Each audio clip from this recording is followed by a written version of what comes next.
อย่าโกรธลูกนะหากมีน้ำตาเวลาขอพรหนี้สินเงินทองเดือดร้อนยังมีแรงผ่อนยังมีเวลาแต่เป็นหนี้ช้ำภาพแฟนคบซ้อนมันร้อนที่ว่าหลวงพ่อโปรดมีเมตตาได้โปรดนำพาหัวใจลูกทีกอดรักไม่ได้ก็ขอกอดใจไม่ให้เส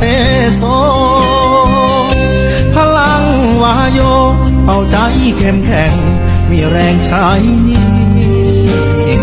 นี่รักนี่ช้ำจบแล้วยังเจ็บไม่จางสักทีสาธุ